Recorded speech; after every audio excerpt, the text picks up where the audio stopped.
Ciao, back to the tour of Sicily, and I'm still in Catania, my birth town over here. And I was thinking about my grandmother, my mom's mum, during the week, and I thought I'll do a dish about my grandmother, something that she used to cook when, as a young lad, I used to go and visit in the summer in my early teens. I mentioned before that tomatoes are a cornerstone of Catania's cuisine, and they are used throughout in many salads, but also many pasta dishes like pasta alla norma, as you'd expect. They are very proud of their tomatoes because of the volcanic ash, and they produce the most amazing and tasty tomatoes. They're very, very sweet. Specifically, there is a brand called Ciliegino di Pachino, which means Pachino cherry tomatoes, which also is an European Union protected brand. And that is a very, very, very popular one. My Nonna used to make lots of pasta dishes, and sometimes she would use a normal passata that you buy in the supermarket.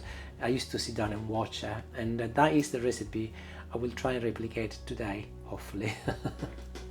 So I will be using exactly the same steps that my Nonna used to use, and I've just finished peeling a carrot, and I'm cutting it into little cubes, approximately half a centimeter each piece. Onion next, and I'm using a white onion, which is unlike me, as I normally like red onions. However, this is what my Nonna used to use, and I think it's because it's considerably sharper in taste, which will balance some of the other ingredients. I do, however, remember that the onion was quite a visible ingredient in the pasta at the end, and they used to be quite in large chunks, so I will be cutting these also in large chunks. And as you would expect in any Italian dishes, you start with some olive oil in a pan.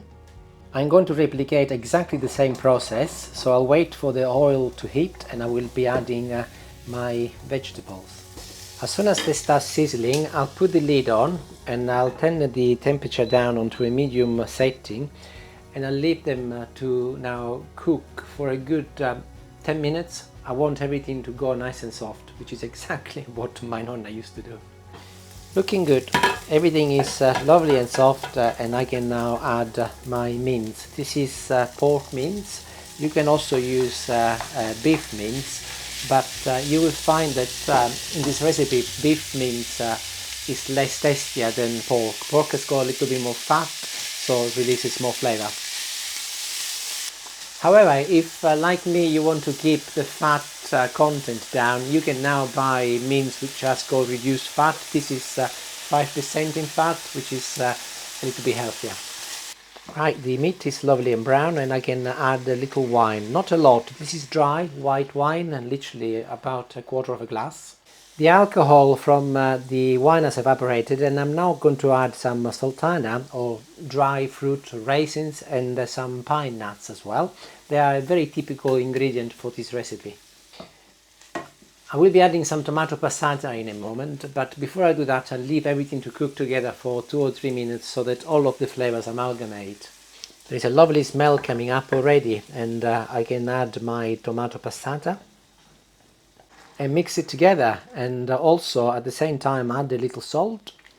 This might seem slightly controversial, but I'm going to be adding 1 heaped teaspoon of sugar, and this is because I'm following the recipe, but I think what it is that my grandmother, she used to use with a lot of sweet tomatoes, and when she used to use the passata, being that it wasn't as sweet, she then would add sugar, and that would give an amazing flavor, so I'm doing the same.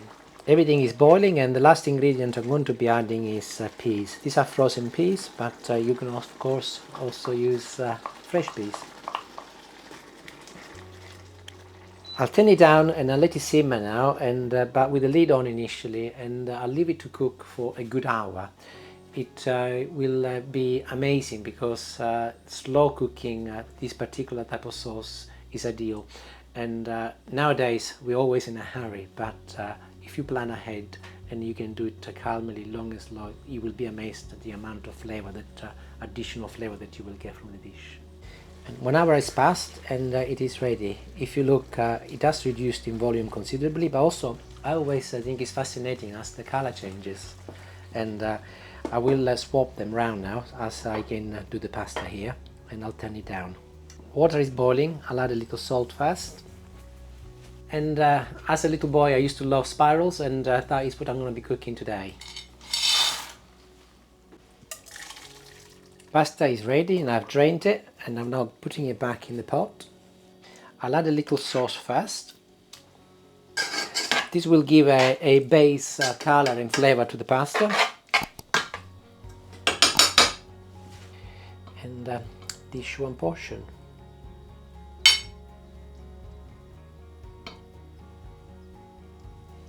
Which I'm now topping up with more sauce. Just like my nan used to do.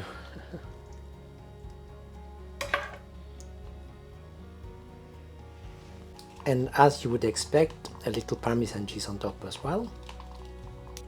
Let's see if I've managed to replicate the dish.